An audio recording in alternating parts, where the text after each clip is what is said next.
Hello, everybody, and welcome to this episode of Prospects of Christ. This podcast not only puts the face of the athlete on the screen, but it also allows them to share their journey as it not only pertains to them playing sports, but also their journey in life and as it pertains to their faith. So today we have a very special guest, one that I actually met on an airplane.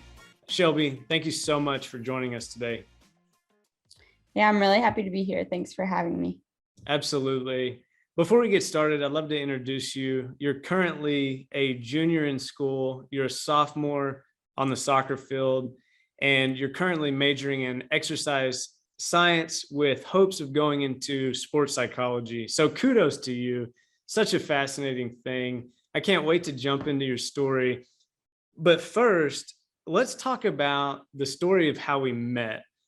Obviously, I have insight as to how we met, but I'd love for the audience to hear your perspective of two, let's be honest, goobers coming onto the plane as they're about to close the doors. So what's the story of us meeting? Yes, so you and Jim were coming back from your conference in Nashville, and you had gone to the back of the plane.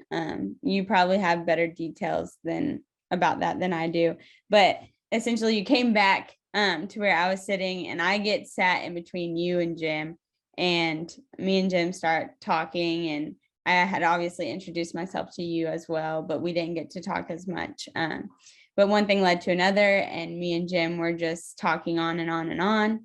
And he had mentioned to you that I was a soccer player, and for some reason that was a connection between us, and that led to another thing, and here we are talking today. So Absolutely. I think it's awesome how everything worked out, because quite honestly, I was supposed to board in B, he was supposed to board in C. Of course, he takes forever anyway, because quite honestly, his nickname is Armadillo Jim. They're not known to be super fast. Shout out to Armadillo Jim. I love you if you're listening to this. But the idea is that we were caught up in conversation. We come on the plane, we have to split up. But I had previously been talking to him about my current job and my roles and what I'm involved in with ministries. But it was really special to me because prior to boarding that plane, a lot of things that transpired over the week, was the idea that I really wanted this podcast, this specific audience, to have a voice, you, the student athlete. And so as I am boarding the plane and then we start talking, I actually start talking to Tiffany, who is actually with Roaring Lambs out of Dallas. So we were all on our way home, and halfway through the ride or beginning of it, I don't know, time flies to me no matter what, but Jim looks over and he's like, "Hey, this girl's a soccer player."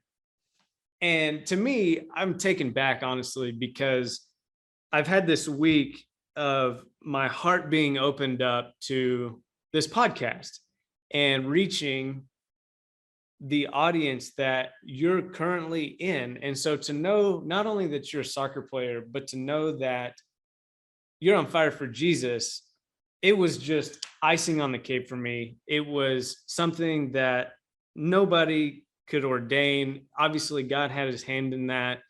And the opportunity to have you on the podcast specifically because I've heard your journey, not only on the plane, but obviously on the podcast before it was recorded. That was me. But let's talk about it. Let's jump in. Let's just allow the audience to get to know Shelby. You're a current soccer player at Lipscomb University. Walk through growing up into your high school year. What prompted you to want to play soccer at a higher competitive level? yes, so from the beginning, I'd like to attribute my love for soccer and my skill to my brothers, because that's where it all started. I grew up on a farm in Southwest Virginia in Glade Spring, and my dad had made our garden into a soccer field. And so that's where it all started. I was born into it. Both my brothers were playing soccer before I was even born. So it was soccer or nothing for me. It was always soccer. And we would spend hours out on that field. They would tackle me, they would show me new skills, show me new moves, they would challenge me, they would bet money on different tricks. And it was just fun. That's what we did every single day, every single night. When it was raining, we were in the basement playing indoor soccer. It was live, eat, everything revolving around soccer. And then in 2012, my brother is an amazing soccer player, and he got opportunities in Dallas that ultimately led to our family picking up and moving our whole family to Dallas. And little did I know that that would open up a whole new world of soccer for me. I was faced with a competitive environment of girls my age, coaching staff that was elite. It was the elite of the elites in Dallas. And at first that threw me for a curveball, and it was something that I really had to decide if I wanted to exert myself as much as I did, because I knew it was going to be a lot of hard work, and I wasn't the best. I wasn't the most talented. So it was going to be one of those situations where it was like, work hard or get passed up. And so, and just having the role models around me that I did, and my parents have always been super hard workers, I obviously decided to put in the work and see where soccer would take me. And it took me far. And I spent all of high school doing the extra training, going to see performance coaches, doing rehabilitation programs, and just taking care of myself, knowing that one day a scholarship was a possibility. And then junior and senior year of high school roll around, and it was a very real possibility. It was like a little girl's dream going through that recruiting process, especially in clubs like FC Dallas, where college coaches are at your games every single weekend, and your friends are on the national team, the youth national teams, and they're getting looks from all of these Power 5 schools. So you're getting looks from all these Power 5 schools. So it was a unique experience, and I knew how unique and special it was. So I was super grateful for the opportunity. And then that became my reality after a while. I was getting looks from Power 5 schools and being recruited by those schools. So that's where it kind of bled through high school. And then my junior year of high school, I decided to commit and go to Penn State University. And that's where I started my college journey. Awesome. That sounds great. So for the audience, could you define a Power 5 school?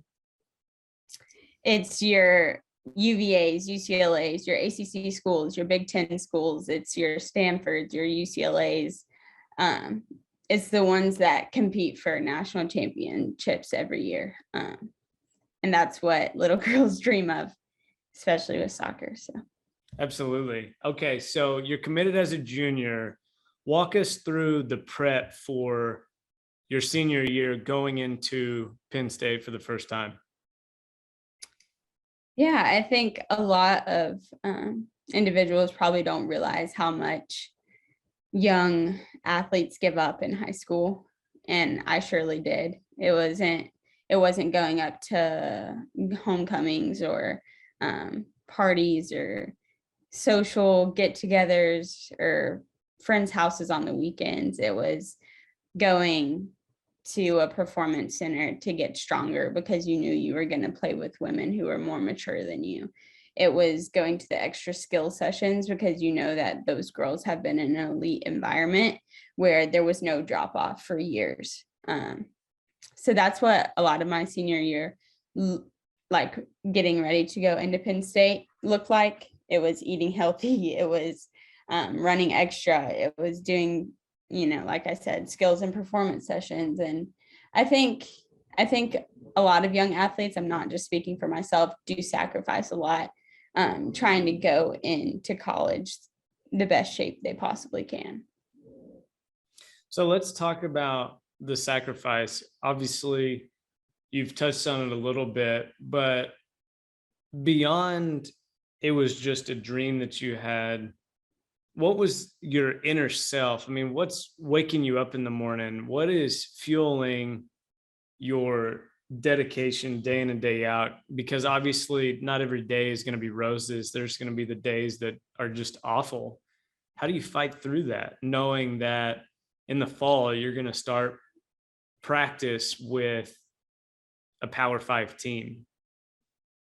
Yeah. I think my perspective when I was a senior in high school would look a little bit different than it does now. And I'm sure we'll get into that. But senior year me was like, I'm on scholarship. I'm going to Penn State. Not a lot of girls get to do this. It was seen as something more of as a gift. And I can tell you that looking at my parents and looking at my brothers who have always said an example for me and always worked so hard, I'm like, they've poured so much into me. This is an opportunity for me to kind of give it back to them. So that was definitely one motivator keeping me going. Another motivator was like, I felt like an underdog. I felt like the little girl who was still playing soccer on the farm. Nobody knew about me. I wasn't expected to go to a Power Five school. Um, but I had a scholarship just like every other girl. I had opportunities just like every other girl. And so I think that was a strong motivator as well, is like show the little girl that you were, that it is possible for her too. And I think that's what kept me going all the way through Penn State.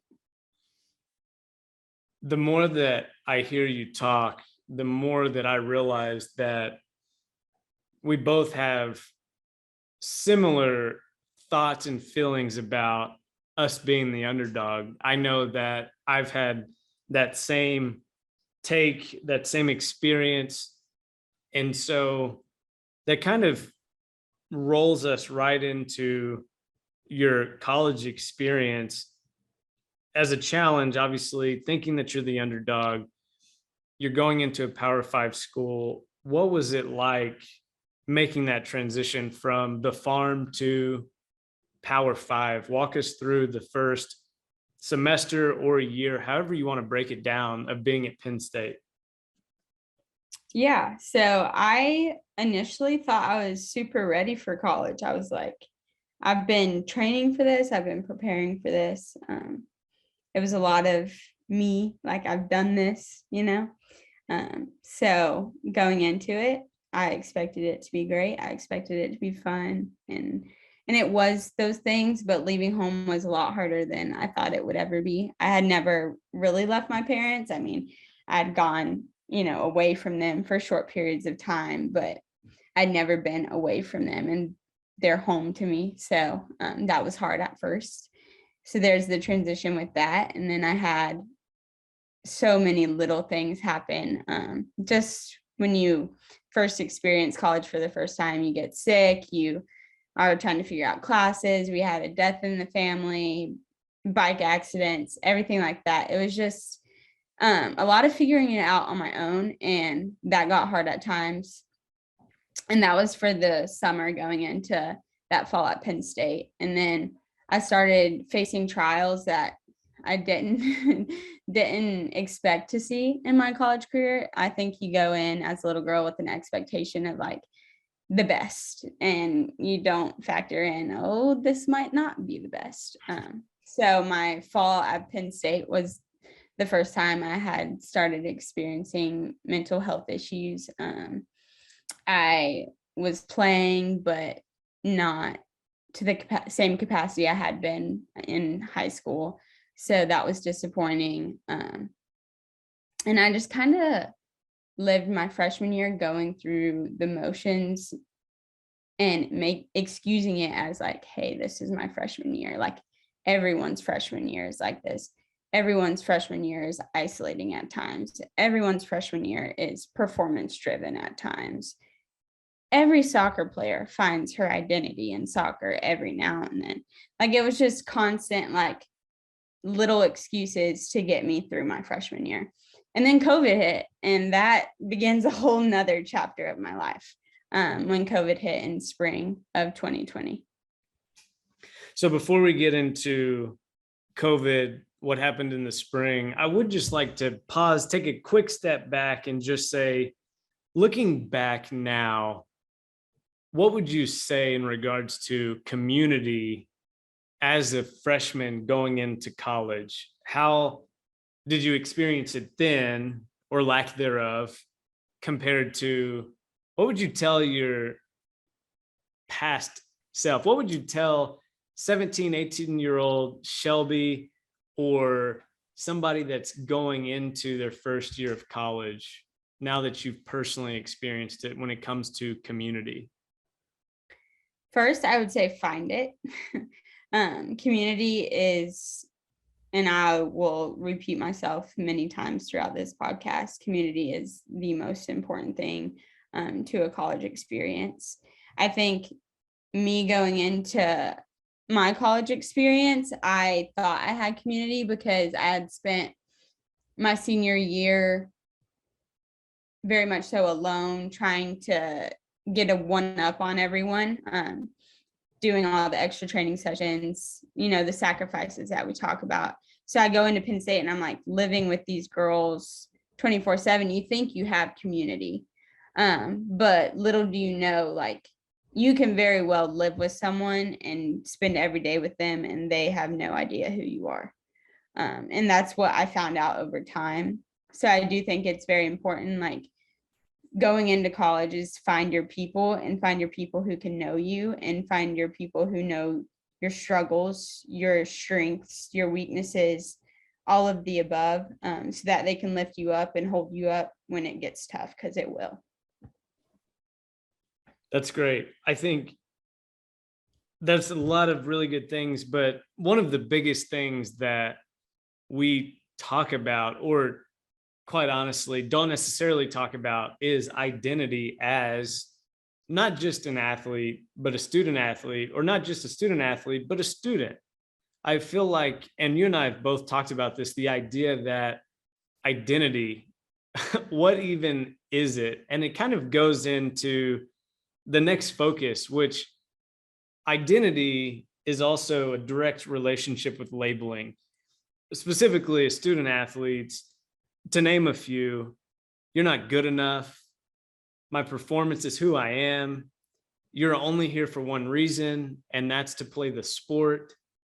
And a couple of those are actually ones that you've said first. I just had the opportunity to write them down and actually program them in. But the idea of identity, we're not just athletes. And I know that you specifically have more of a story to say. So why don't you take us for the rest of the journey? COVID hits, you're still at Penn State. What happens? And then obviously we've already introduced you that you're playing soccer at Lipscomb University. So tell us about your next chapter, if you will. Well, buckle up, because it's a long one. Well, everybody's ready. I know I have time. If you're listening to this podcast, I hope you continue, because Shelby is fantastic. She has a great story, great heart. So take it away. We're ready for the ride. I appreciate that. So starting in 2020, when COVID hit, I had been training at Penn State. We played one spring game, but then spring break happens. And I think that's when the whole world shut down. So I was at my house at the time in Raleigh, North Carolina, with my parents and my family, which was great because we all got to be home together. But I was bored out of my mind and had no idea when I was going back to school next. Nobody did. It was everyone knows how confusing it was at that time. So I had to find something to occupy my time, because honestly, even my teachers at Penn State were like, we don't know what's going on, so don't even worry about school. So I just had nothing to do. And so I was like, man, my freshman fall wasn't that easy, but God really got me through it. And I don't know how he did that. So I'm just gonna learn more about him. And so every morning I would wake up, I would open my Bible, and I would do my best to get to know who Jesus was and what it meant that he was my Lord and Savior, because I had been saying it for my whole life. I grew up in a Christian home, but I had never really figured out what that meant to me. So that's what I used that time when COVID hit. I was like, I'm going to open my Bible. I'm going to read the Old Testament, the New Testament, everything in between. And I did that for hours a day. And I would talk to my brother about it. He's awesome. He's a wise man. So he was cool to bounce ideas off of and see what he thought about it. And it was just a really cool season for me because I felt like I was on a spiritual high. I felt like I was getting my angel wings and just soaring. And yeah, I didn't know what God was preparing me for because, that season lasted probably 4 months through June. So March through June. And I was on that spiritual high, just soaring. I was getting fit. I was reading my Bible. I was checking all the health boxes, And then I go back to Penn State because we were reported back. The hope of a future soccer season was in clear line. We were going to go back, follow protocols, of course, but those protocols would allow us to have a season. At least that's what we were told at the time. And so we go back and we live under pretty strict restrictions, COVID restrictions. It was still new. No one knew a lot about it. And that's what June, July, and August looked like. And season was supposed to be starting in August. And so the restrictions were tough. We weren't, allowed to go out and do a lot of the things that make us humans, but neither was the rest of the world. So it was okay. The trials started when we had been built up all summer long, following these rules, living a very regimented life for season, but then season gets canceled. And so here I am as a young girl riding that spiritual high, and season gets canceled and my whole world falls apart. The longest mental health battle I've ever experienced is going to begin. I'm going to face severe isolation. I'm going to have suicidal thoughts. I am going to have an identity crisis, essentially. And then eventually I'm going to have to make a big decision. And so all this started when season got canceled, and just everything became super isolating to me personally, because you also have the election going on, you have COVID going on, you have no soccer. So the tension is there. Like, we're still performing like we're having a season, but we're not actually having a season. So it's very draining. And I remember just sitting in my room, and it was like every single day something got worse. It was like either the team culture was turning against each other, there was bickering, there was people turning to the wrong things for an escape.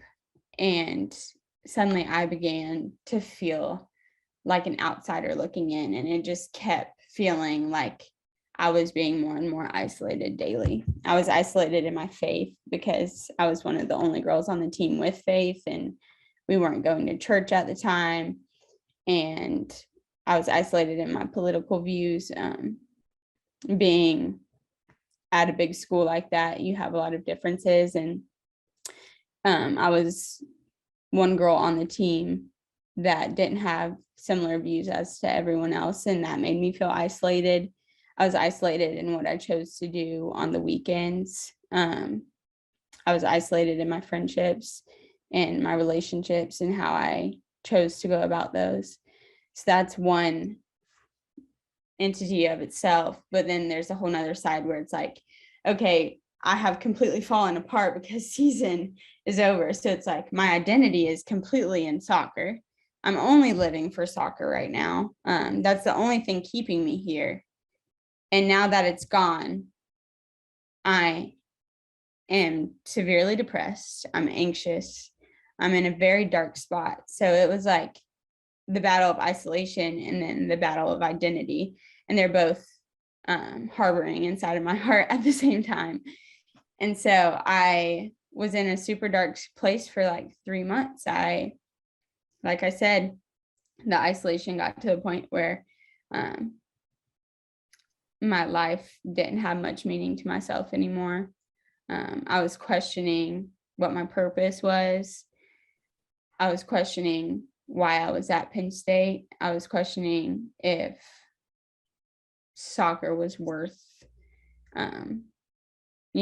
what I was going through. And after a while of being in that state and not wanting to be in that state and watching myself become super unhealthy, I was thin, I was pale, I was sad. I was sad all the time. And I could see that in myself. And it was painful to even see when I looked in the mirror, because I didn't even recognize myself. And so, yeah, it was super dark. And then this is where the fun part gets in, because this is where I get to contribute my whole story to Jesus and that preparation that I had in my spiritual high during COVID. I didn't know, if I'm being honest, how I was going to get out of what I was in, because it felt like I was a 19-year-old girl who was already done living. Like, that's what it felt like. And I hit my hands and knees. I didn't know what I was doing when I opened my Bible anymore. I didn't know what I was doing when I prayed. I certainly didn't feel it at the time, but I didn't feel much of anything. But I knew that he was there because of what I had read. I knew that he was faithful because of what I had read. I knew that he's loving and gracious, and that he knows me by name because of what I had read during that spiritual high of COVID. So I knew the truth, and I knew that the truth wins. And so I remained hopeful. And suddenly, after conversations with my family, conversations with trusted individuals and friends, I started seeing subtle glimpses of light. And it was like peace in my darkness and light in my darkness. And it was subtle movements of the wind and subtle rays of light through the sky when I was going on my walks, and less tears and more blush tones in my cheeks. And it was just subtle things. And I'm like, God, you're so there. And God, like, I know you're doing something. And so I kept trusting him. I knew that he was calling me into something. I just didn't know what it was. And I honestly, at the time, didn't want it to be leaving Penn State, because I was a little girl who dreamed of this her whole life, and she was on scholarship, and she was playing at the Power Five that she had dreamed of. But I very vividly remember him saying, like, if you have soccer and you have nothing, then you don't have anything. But if you have me and you don't have anything else, you have everything. Go where you find me. And I was like, okay, I'll do that. And so, at that point, I was like, soccer has become my identity, but it's not worth my identity. It's not worth who I am as a believer. It's not worth who I am as a daughter or a friend or a community member or a student. All of the things that I wasn't being to be a soccer player, it's just not worth it. So I was like, okay, Jesus, I don't really know what this looks like. I don't know what the next steps to take are, but I hear you. Like, I hear you. And then he starts opening all the doors. He's like, okay, you have received, like, you've received what I've been trying to tell you. So here we go. And then within 2 weeks, I had decided to enter the transfer portal, leave Penn State. I was okay with being done with soccer at that point, if that's what it took. But thank goodness it didn't, and we'll get there. So I had entered the transfer portal. My family is 100% supportive. They just want to see those blush tones in my cheeks again, and the smiling and the laughter. And so I entered the transfer portal. I there's a box that you can check that's like, hey, don't reach out to me, which is like kind of counterintuitive when you're trying to transfer, but that's the box I checked. I was like, I know what I need to do. I know what God's calling me into. He's calling me into a community that loves him, that can speak life into me and challenge me as a believer and grow me in faith. So I was like, well, I know of 2 great schools who have great soccer programs that can do that. And so I'll check this box and I'll just reach out to them. And that was Lipscomb and Liberty University. And it was cool to see because Liberty was the school I was supposed to choose. My brothers went there. My mom got her PhD from there. So it was the family school. But Lipscomb, I got on the phone with the coach, got on the phone with friends. And it just had like a spirit of authenticity. And it was like the part of my life that Jesus had been speaking so loudly into the past couple months. It felt connected to Lipscomb. And so that was all she wrote. I committed to Lipscomb after a few conversations and a visit shortly after. That was going to be my new home. And it has been everything that I could have possibly prayed for. And now I'm a year into Lipscomb, and I'm still as grateful as I was when I first came here. And there's so many details to Lipscomb that I love, and I'm sure we'll get into that. But that's my Jesus story. That's awesome. I love that. There's so many great things to unpack. The first and foremost, for those who are listening to the podcast, I encourage you to watch the video of this podcast because, Shelby, as you're walking through your journey, honestly, let's just be candid. Even your demeanor, your blush tones, as you had said, your vocalizations, your smiles, everything completely shifted from the conversation of your experience at Penn State to where you are now at Lipscomb. So obviously your worth, your identity, your story, it's made you who you are today. But let's not discount the fact that you're very healthy and motivated in the right ways. And so, of course, so much to unpack there. You said that you've been at Lipscomb for a year now. So for timeline's sake, did you transfer to Lipscomb in the fall of 2020? It was January of 2021. Okay, perfect. So you went into Penn State, you landed the fall, so you transitioned at the fall spring semester. Yes. Got it. Okay, cool. So let's think about it like this. We've witnessed the storyline, but when we talk about D1 or nothing, every athlete dreams about D1.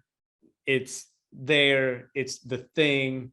Everybody wants to play for a Power 5 school. So now that you can actually see both sides of it, you went there, you did that, you got the nice swag, you were in the locker rooms, you're on the soccer field, thousands of people. And then now you're not at a D1, which is it Lipscomb's really? D1. Lipscomb's still D1. There we go. But yes, it's not a Power 5. It is a mid-major. I think a lot of people get caught up in the glory of it all. I certainly did. It was super intriguing. It was super intriguing to be around 50,000 other students, no matter what they wanted out of life. It just seemed cool. It seemed cool to be in the #1 recruiting class in the nation. It seemed cool to be on a team that the majority of the girls would go pro. That was going to be probably end game for them. and it seemed cool to get all the gear and go to the big football school and have the clout, get to wear the cap.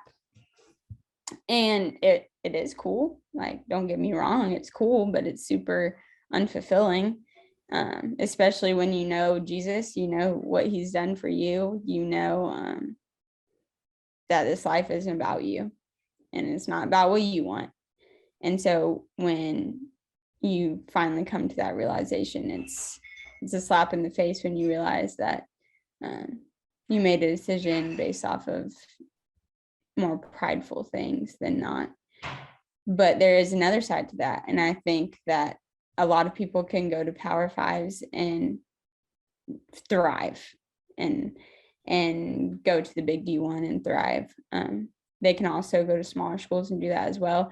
But I think what it comes down to is what you're looking for. I personally was looking for the wrong things. And I'm super grateful for my Penn State experience because I love Jesus a whole lot because of it. So I would never take back anything that I went through at all. And I don't regret any decision I made. But as far as what I was looking for, it wasn't the things that mattered. The things that matter are the people you're going to be doing life with every single day and what means the most to them. Because those are going to be the people who lift you up when you're down and celebrate with you in the good times. So I wasn't looking for the people. I was looking for the materialistic things. And I think that's what I found most at Penn State is the people and the relationships and the community and what it means to be supported and loved the way Jesus did. So, yeah. So one of the things that we talk about when it comes to faith, you and I are both believers. Maybe somebody on this podcast that's listening is not a believer, and that's okay because this podcast is for everybody. But I think one of the myths that are out there when it comes to faith is that we have it all together and we're living in this Christian bubble that nobody can pop. And I feel like you have a great story because you've been able to paint this picture that you've grown up in the church, you've checked the Jesus box, if we can say that, because that's my language. And now you've come to this Power Five school and COVID shuts the world down ultimately. And everybody is throwing their hands up saying, what do we do? How are we going to get through this? And it's just interesting to me that you're plugging more into who is this Jesus guy? And what does he mean for me? And I feel like that's something that we don't necessarily talk about. We don't talk about the behind the scenes, the good, bad, and the ugly, because it's like that perception that, oh, hey, you're a Christian, you're perfect. Nothing is going wrong with you. But I feel like we also have that dynamic on the field. So let's talk about that. You've got to have it all together 100% of the time. So in your college experience now on the field, talk about your blend, if you will, of faith and still being a competitor. Yeah, I think you're absolutely right. I think people expect us to have it together all the time when most of the time it's probably the opposite. But I think there's so much beauty in finding, like you said, finding Jesus in the middle of broken pieces. So the way that transferred for me in soccer, and I don't think I've really lived it out until I came to Lipscomb and had the opportunity. I think it starts at the leadership and the coaches encouraging you to figure out what that means for yourself. And I've done that here at Lipscomb. And I think marrying soccer and faith can become tricky because you have the soccer part of you that is driving performance, driving perfectionism, driving sometimes, hostility and anger and aggression. But you have the faith piece of you that's like loving, free, gracious, and you're trying to marry those two. And this side says your identity's in Christ, and this side says your identity's in soccer. Well, ultimately, you have to decide which one wins. And for me, that was that my identity was going to be in Christ, especially based off my past experiences. But I still love soccer and I still compete every day. So how do I marry the two? I marry the two by seeing soccer as a gift from Jesus, as a gift from the Lord. I think for the longest time I saw it as something that I did for myself, and that well, I worked this hard to get this, and I did this amount of things to get this. And it's like, no, you haven't done anything to deserve that. You've been given everything.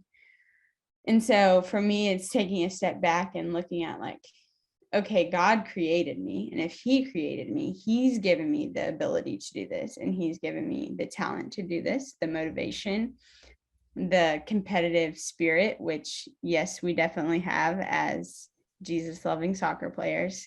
And so marrying the two look like, okay, God, you've given me so much so that I can play soccer. Now, when I step out on this field, let me give it back to you. Let me just come with open hands and give it back to you. And so what that looks like for me is 100% competitiveness, 100% effort, 100% drive and motivation all the time, because that's what I would want to give to the king if he was standing in front of me. It's like the story from Drummer Boy. My assistant coach actually told us this as we were going into the ASUN final. She's like, when the little boy played his drums for the king, it was because he had nothing else to offer. And I think as athletes, we can look at it the same way. We don't have anything to offer Jesus that's good enough, but we have what he's given us, and we can use that, and we can just play for him. And so that's what I've tried to do. I don't think I'll ever get it right, and I don't think it'll ever be 100%.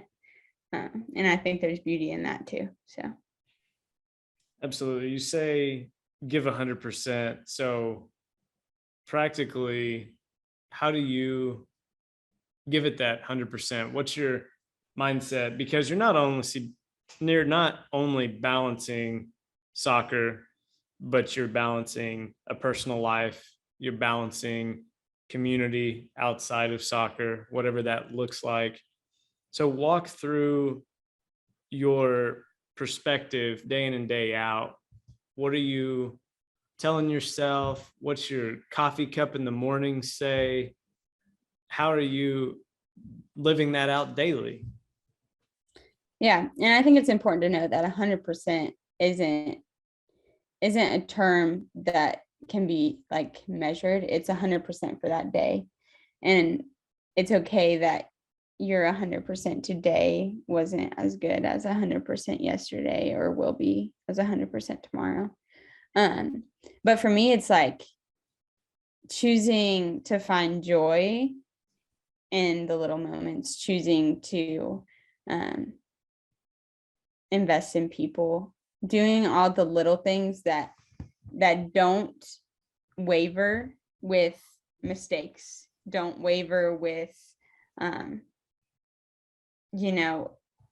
tired, fatigued body, don't waver with a test tomorrow. The things that I can control is treating people kindly, trying to be joyful in moments. And I find that most with the people that I'm around, or a nice cup of coffee in the morning.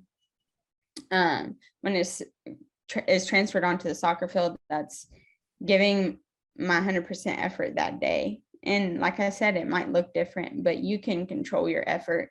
You can control your attitude, and the way you perceive things, and the way you treat others while you're trying to do those things. So I think for me, it was a big perspective shift coming from Penn State to Lipscomb, and like, how can I still glorify the Lord when my 100% is a little less than yesterday, or maybe it'll be a little bit more tomorrow. So I love that. Shelby, we've talked about a lot of things. To put a bow on it, you've been through a whirlwind at 20 years old over the past year to 2 years, given the circumstances. We've talked about community. Obviously, that's very important. One of the highlights that I actually wrote down because it stuck with me is I knew the truth and the truth wins. And that really hits home in so many different areas. We've also talked about feeling like you're the underdog. We've talked about identity. Where are we putting that? Who are you putting your identity in? And then lastly, whenever you talk about community, are you surrounding yourself with true winners? And I don't mean who can score the most amount of goals. I mean the winner that respects and not only understands the game, but also respects life outside of the field. So if you could put a bow on the incoming freshman at college or a high schooler that's listening to your story, what do you want that individual to get from Shelby Craft? yes, I'm going to attribute everything to my experience here at Lipscomb. And I'm just going to touch a little bit on why I'm so grateful. And I think that will help me better articulate what I'm trying to say. But when I came here, it was like the coaching staff first poured into me. They cared more about who I was as a person and as a believer than they did as a soccer player.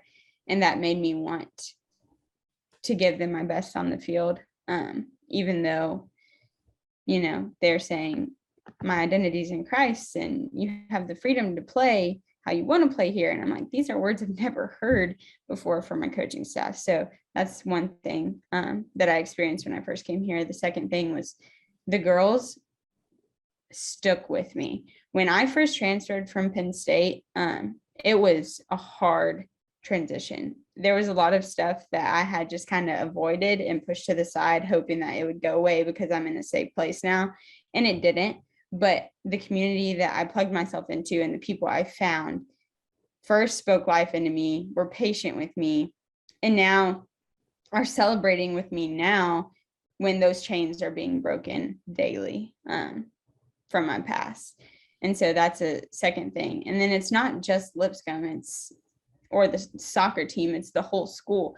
It's the whole school saying hello, having the smiling faces, and investing in each other as people, and relationships and friendships and sisterhood and brotherhood.